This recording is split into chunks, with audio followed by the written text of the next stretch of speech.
بسم اللہ الرحمن الرحیم۔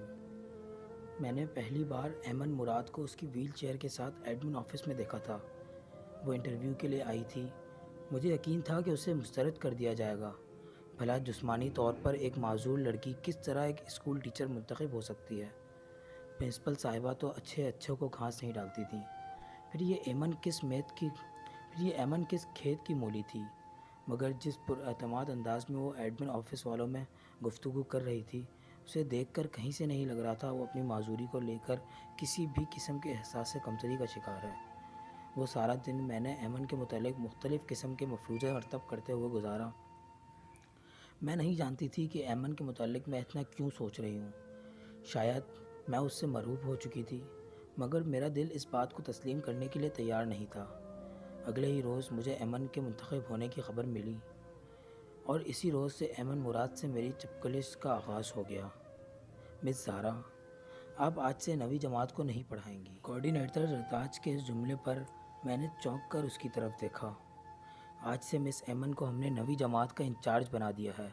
اب سے سینئر کلاسز وہی دیکھیں گی۔ ان کی تعلیمی قابلیت اور تجربہ آپ سے کہیں زیادہ ہے۔ آپ کو فی الحال ہم جونیئر سیکشن میں بھیج رہے ہیں۔ نئے ٹائم ٹیبل میں آپ کو اوپر لے آئیں گے۔ مس زرتاج کے یہ جملے مجھے آسمان سے زمین پر لانے کے لیے کافی تھے۔ میں نے نفرت بھری ایک نگاہ ایمن پر ڈالی اور بغیر کسی احتجاج کے آفس سے باہر نکل آئی۔ مس ایمن میری فیورٹ ٹیچر ہیں۔ مس ایمن کا کام بہت صاف ہوتا ہے۔ مس ایمن کا کلاس کنٹرول بہت بہترین ہے۔ یہ وہ چند جملے تھے جو روزانہ ہی سنتی تھی۔ ایمن مراد کے آنے سے صرف میری ہی اہمیت میں کمی واقع نہیں ہوئی تھی، بلکہ بہت سی استانیوں کے لیے مسائل کھڑے ہو گئے تھے۔ اب معمولی کاموں پر انہیں وہ پذیرائی نہیں ملتی تھی جو پہلے انہیں اکثر مل جایا کرتی تھی۔ ہم سب ایمن کی جسمانی معذوری کو لے کر روزانہ اس کی جانب کوئی نہ کوئی جملہ فکرہ اچھال دیا کرتے تھے، مگر وہ یہ سب باتیں نظر انداز کر کے اپنے کاموں میں مصروف رہا کرتی تھی۔ پرنسپل صاحبہ نے ایمن کو اسکول کے بہت سے کاموں کا انچارج بنا دیا تھا۔ ہم سب کی لاکھ کوششوں کے باوجود ایمن کی مقبولیت میں کوئی کمی واقع نہ ہوئی تھی، اور پھر ایک روز ہمیں ایمن کو نیچے دکھانے کا موقع مل ہی گیا۔ ہمارے ادارے کا سالانہ فنکشن اپنے عروج پر تھا۔ حسب توقع اس بار مس ایمن ہی تمام تر انتظامات دیکھ رہی تھیں۔ سب بہت اچھا چل رہا تھا کہ اچانک مجھے محسوس ہوا مس ایمن ہال میں موجود نہیں۔ میں اسٹاف روم میں گئی تو وہاں مس ایمن پریشانی کے عالم میں فائلیں آگے پیچھے کر کے دیکھتی جا رہی تھیں۔ کیا ہوا مس ایمن، خیریت؟ میں نے اپنے لہجے میں دنیا جہاں کی ہمدردی سمیٹتے ہوئے پوچھا۔ مس زارا، میری کلاس کے بچوں کے رزلٹ کارڈ نہیں مل رہے۔ میں نے ادھر ہی فائل کے اندر رکھے تھے۔ ایمن یہ کہتے ہوئے رو پڑی تھی۔ اوہ مس ایمن، آپ پریشان نہ ہوں، میں ابھی آپ کے ساتھ مل کر ڈھونڈتی ہوں، مل جائیں گے۔ میں نے ایمن کو تسلی دیتے ہوئے کہا۔ مس ایمن، آپ کو میم بلا رہی ہیں۔ آپ فنکشن چھوڑ کر ادھر آ گئیں۔ آپ سے اس قدر غیر ذمہ داری کی امید نہیں تھی۔ آپ تقریب چھوڑ کر اسٹاف روم میں آ گئیں۔ حد ہے غیر ذمہ داری کی، آپ نیچے آئیں۔